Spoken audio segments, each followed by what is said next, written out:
ya. Maka Allah Ta'ala lebih gembira lagi dengan taubat hamba-Nya. Apa maksud taubat? Taubat itu bermaksud daripada maksiat kita berhenti maksiat. Taubat bermaksud daripada hati kita lalai, dengan hati kita mengingati Allah Subhanahu wa Ta'ala.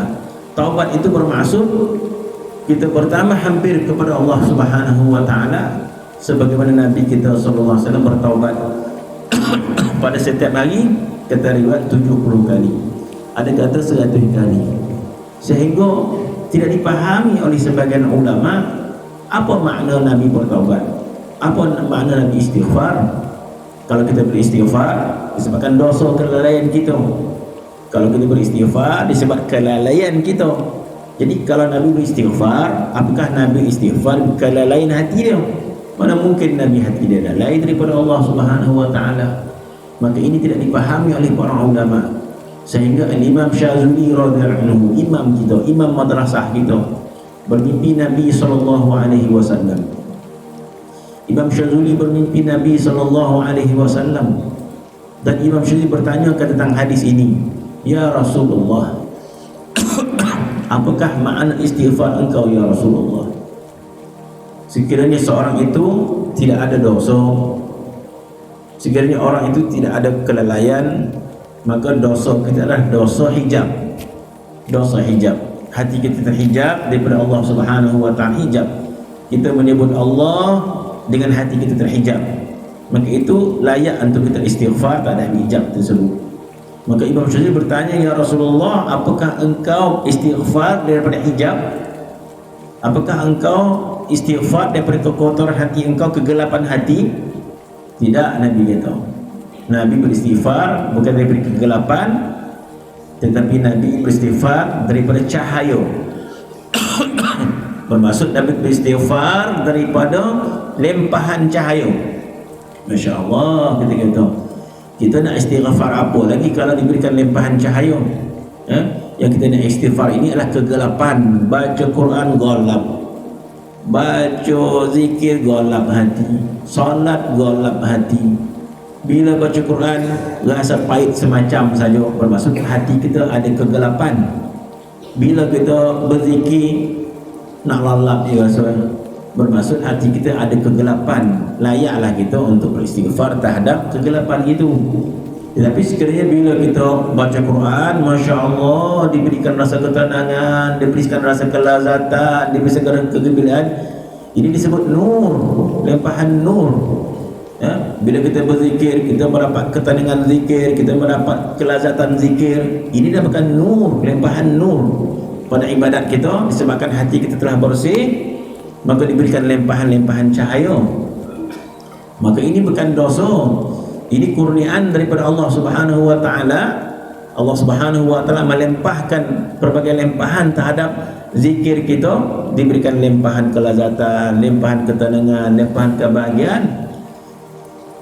Maka ini satu kebaikan daripada Allah Subhanahu wa Ta'ala. Tetapi bagi hak martabatnya Nabi sallallahu alaihi wasallam, Nabi beristighfar daripada cahaya, lempahan-lempahan cahaya tersebut. Masya Allah. Maka bagi hak Nabi sallallahu alaihi wasallam, lempahan cahaya itu juga merupakan hijab. Hijab bagi martabat di atasnya. Lempahan cahaya tersebut, bila Nabi beristighfar daripada lempahan cahaya tersebut, agar Nabi nampak lempahan cahaya yang kedua, maka Nabi beristighfar dengan lempahan cahaya yang kedua tersebut agar Nabi dapat lempahan cahaya yang ketiga. Nabi beristighfar dengan lempahan cahaya yang ketiga tersebut untuk Nabi mendapat lempahan cahaya yang keempat.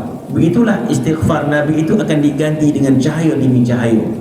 Kenapa? Nabi beristighfar dengan lempahan kerana tujuan Nabi beribadat kepada Allah Subhanahu wa Ta'ala bukan kerana kurniaan. Tujuan Nabi ibadat ketika itu bukan kerana kelazatan. Tujuan ibadat kepada Allah Subhanahu wa Ta'ala bukan maksudnya kelazatan ibadat. Masya Allah, sekiranya kita diberikan kelazatan ibadat, itu satu kebaikan kepada kita. Kita nak minta lindung daripada Allah Ta'ala apa lagi? Kita minta lindung daripada Allah daripada kepahitan ibadat. Kita minta lindung daripada Allah daripada kemalasan ibadat. Kita minta lindung daripada Allah daripada kejemuan ibadat. Kalau dah ibadat kita merasai kemanisan, kalau ibadat kita dah merasa kelazatan, apa maksud kita minta lindung berkelazatan? Masya Allah, ini kepahaman yang mendalam.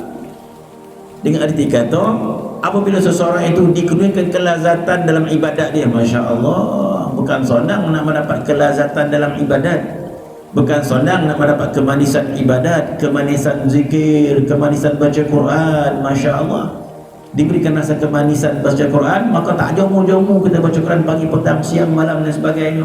Kalau orang diberikan jomu baca Quran, tu kena cek balik, ada kencing mani ke apa, kan? Diberikan kemanisan demi kemanisan, ini merupakan kebaikan.